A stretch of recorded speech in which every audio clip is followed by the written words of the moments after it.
BPF দলে কেনেকৈ ধৰ আগবাঢ়ি যাব বৰ্তমান কেম্পেইনিং কৰিব তো আমি যেটো সেপ্টেম্বৰত BTC নিৰ্বাচন হ'ব বুলি ইতিমধ্যে আমাৰ CM ছাৰে অসমৰ CM ছাৰে ঘোষণা কৰিছে এটো আমি আদৰণি জনাইছো আৰু আমি BPF দল হিচাপে আমি সম্পূৰ্ণ আমি প্ৰস্তুত BTC নিৰ্বাচনলৈ আমি সাজু হৈছো আৰু আমি খুব আশাবাদী আমি বিশ্বাসী যে আমি 25খনৰো অধিক আসন পাই আমি BPF দলে হাগ্ৰামা মহিলাৰী ডাঙৰীয়াৰ নেতৃত্বত আমি BTC চৰকাৰ গঠন কৰিম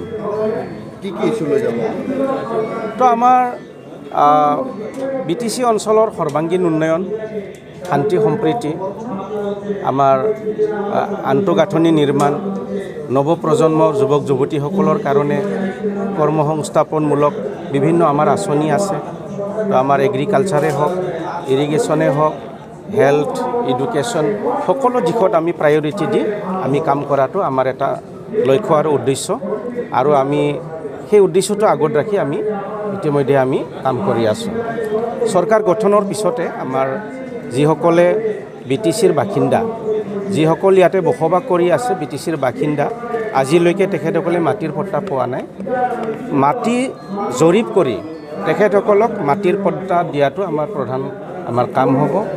তাৰ বাহিৰেও আমাৰ BTCৰ যেটো ওদালগুৰি বহুত দূৰ হয় তাৰ কাৰণে আমি এটা মিনি সেক্ৰেটাৰিয়েট BTCৰ মিনি সেক্ৰেটাৰিয়েট ওদালগুৰিত বনোৱাৰ কাৰণে আমাৰ পৰিকল্পনা আছে আমাৰ ওদালগুৰি আৰু মছলপুৰ বাক্সাত আমাৰ বডলেণ্ড ইউনিভাৰ্চিটিৰ আমাৰ যেটো কেম্পাছ এইটো নিৰ্মাণ কৰা হ'ব কম্পিটেন্ট অথৰিটিক আমি প্ৰেছাৰ দি সেইটো আমি বনাম আৰু তাৰ বাহিৰেও আমাৰ যেটো উঠি অহা যুৱক যুৱতীসকল আছে তেখেতসকলক চাকৰিৰ ক্ষেত্ৰত যাতে ভাৰত চৰকাৰ অসম চৰকাৰ বা বিভিন্ন কম্পিটিটিভ এক্সামত তেখেতসকলে অৱতীৰ্ণ হৈ ভাৰত চৰকাৰ আৰু অসম চৰকাৰৰ চাকৰি পৰীক্ষা দি চাকৰি পাব পাৰে তাৰ কাৰণে প্ৰত্যেক জিলাত একোখনকৈ আমি কম্পিটিটিভ এক্সামিনেশ্যনছ ষ্টাফ সিলেকশ্যন হওক বেংকিং সাৰ্ভিস হওক ৰেলৱে হওক বা বিভিন্ন সাৰ্ভিস হওক যাতে তেখেতসকলক আমি কোচিং দি ফ্ৰী কোচিং দি তেখেতসকলক আমি ভাল ৰিজাল্ট পোৱাৰ ক্ষেত্ৰত আমি সহায় কৰিব পাৰোঁ সেইটো ব্যৱস্থা লোৱা হ'ব তাৰ বাহিৰেও প্ৰত্যেক জিলাতে আমাৰ ফ্ৰী আমাৰ UPSC আৰু APSCৰ কোচিং চেণ্টাৰ থাকিব আৰু তাৰ বাহিৰেও পুলিচ বা ডিফেন্সত যিসকলে চাকৰি কৰিবলৈ বিচাৰে তেখেতসকলক আমি এটা ডিফেন্স লাইনৰ এটা এক্সপাৰ্ট মানুহসকলক লৈ আমি কোচিং চেণ্টাৰ বনাম প্ৰত্যেক জিলাত একোখনকৈ যে তাতে আমি ফিজিকেল ফিটনেছ ট্ৰেইনিং তাৰ বাহিৰেও আমাৰ যেটো ৰিটেন টেষ্ট ডিফেন্সৰ কেনেকৈ দিব লাগে এইবিলাকো তেখেতসকলক আমি কোচিং দিম প্ৰত্যেক জিলাতে প্ৰত্যেক ব্লকতে আমি স্কিল ডেভেলপমেণ্ট ইনষ্টিটিউট আমি বনাই যাতে যুৱক যুৱতীসকলক আমি কৰ্মমুখী কৰিব পাৰোঁ তাৰ কাৰণে আমি প্ৰচেষ্টা আমি হাতত ল'ম এসময়ৰ মুখ্যগত সিদ্ধান্ত আৰু এই ক্ষেত্ৰত আমাৰ দলে বিশেষ এইটো চিন্তা কৰা নাই আৰু তেখেতৰ লগত আমাৰ দলীয় কোনো কেন্দ্ৰীয় পৰ্যায়ৰ নেতা তেখেতক সহযোগ কৰা নাই আমাৰ দল BPF দল হিচাপে আছে ৰাইজ আছে আৰু ৰাইজ আমাৰ শক্তি পৰিবাৰৰ সমষ্টিত বৰ্তমান BPF দল হিচাপে এবাৰ জিকিব পৰা নাই এই ক্ষেত্ৰত এইবাৰ কি আশা কৰিছে আপোনালোকে এইবাৰতো মানে আমি জিকিমে যোৱাবাৰ প্ৰমোদ বড়ো ডাঙৰীয়া বা UPPL তেখেতসকলৰ দলে বিভিন্ন ধৰণৰ মানে আৱেগিক কথাবিলাক কৈছে যে তেখেতসকলে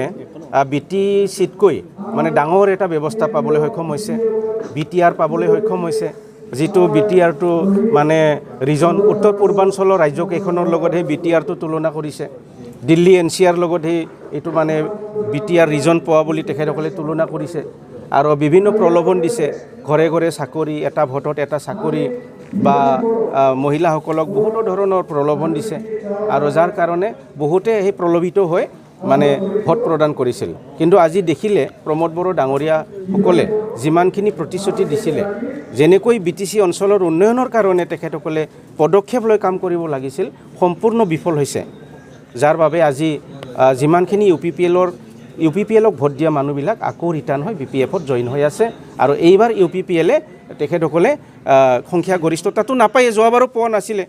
আমিহে সংখ্যাগৰিষ্ঠতা পাইছিলোঁ মোটামুটি আমি 40টাৰ ভিতৰত 17টা পাইছিলোঁ তেখেতসকল 12টাহে পাইছিলে তো এইবাৰতো 12টাও নাপায় 3টামান পাব পাৰে আৰু তেনেকুৱা ধৰণৰ কথা আজি কৰ্মী সভা আমাৰ ইউথ BPF উইমেন BPF আৰু BSU তো ইয়াতে আমি আমাৰ দলক কেনেকৈ আমি আগুৱাই লৈ যাব লাগে গ্ৰাছৰুট লেভেলত আমি কেনেকৈ কাম কৰিব লাগে কি কি ইছ্যু লৈ আমি ৰাইজৰ ওচৰত